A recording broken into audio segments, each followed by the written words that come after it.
Hello, Jeffrey. Hannah, how are you? I'm doing well, thank you. I'm good. I know that Greek yogurt is a fad around the country right now, and I know it's a fad with the Olympians too. Am I correct? You're correct in that it's very popular.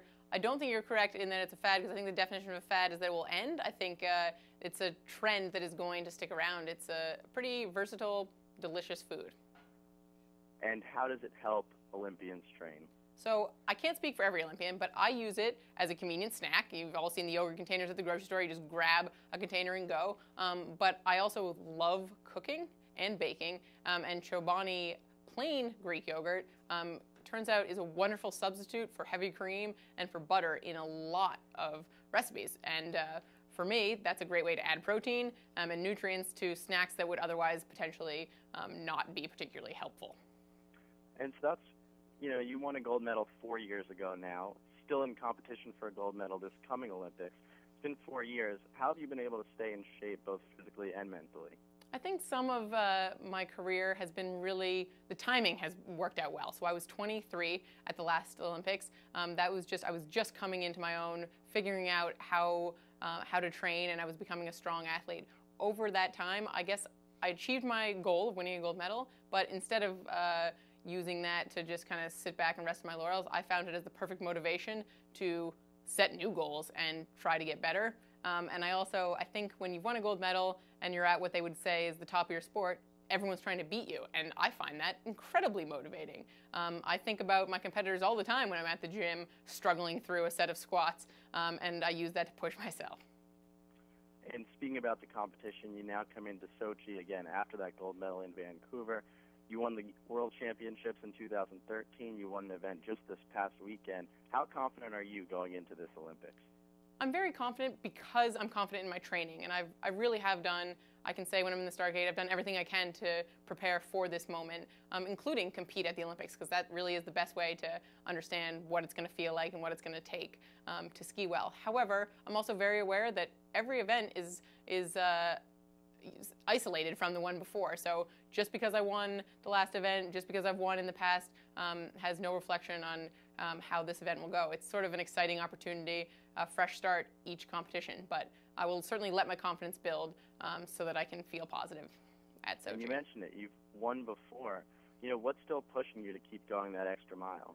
I have full confidence that I can get better at my sport, and I don't think I'll be ready to retire until I sort of feel like I either don't want to or I can't, which are one and the same. You need the motivation in order to wake up and train hard every day.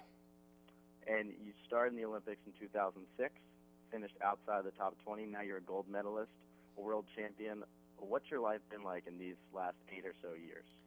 The last few years, my life has been more and more focused on skiing. I think as time passes and skiing is really the only thing in my life, it sort of takes over in a positive way. At least I like to think so.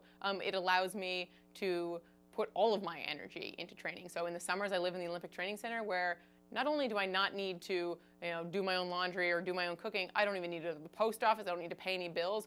All I do is think about training and how to get better at my sport when I'm there. And that's a luxury that can only come from having sort of paid my dues earlier and gotten to a place where that is my life. And a lot of training, obviously, but some education, too.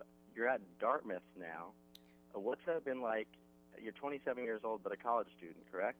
That is correct. I'm a 27-year-old freshman, and returning to college after a 7-year break from high school was by far the hardest thing I've ever done in my life. I do not recommend a 7-year break between your educational experiences. It's really hard, and Dartmouth is a traditional school with traditional 18-year-olds, and I was not one of them, but I was lucky enough to be accepted to an excellent school, so I had to take up the opportunity, and I've gone along at a very slow pace because skiing is still my priority, but I'm also aware that after skiing's done, I would like to finish my education, and I'm glad that can proudly say that I'm a Dartmouth freshman. And for moguls, this is obviously the premier event every 4 years. Do you feel like you carry the load for your sport when you go into the Olympics every 4 years? I think you feel like you're representing your country when you're at the Olympics. And of course, I'm wearing a Team USA uniform at every competition, and I'm representing the United States of America. But when everyone's watching, when the world's watching, when the United States media is paying attention, that's when you're really representing your country. It's a unique opportunity for us when, mogul skiing is a somewhat obscure sport. So once every 4 years, it's our time to shine and our time hopefully to make our hometown, our families, and our countries really proud. You're focused obviously on the Olympics right now. What do you see on the horizon afterward, maybe for the life and career of Hannah Kearney? That's a good question. It's hard for me to know. I'm so wrapped up in my mogul skiing career right now that it's hard to imagine life beyond it. I do have some sort of home goals. I would love to be able to cook all my meals from scratch, provide for my family, have the time to do those types of things I love, like cooking, cleaning, and knitting without being overstressed. I'd like to live a simple yet productive life, and hopefully with my education I can find a way to make that happen. Hannah, thanks a lot for the time and good luck in Sochi. Thank you very much.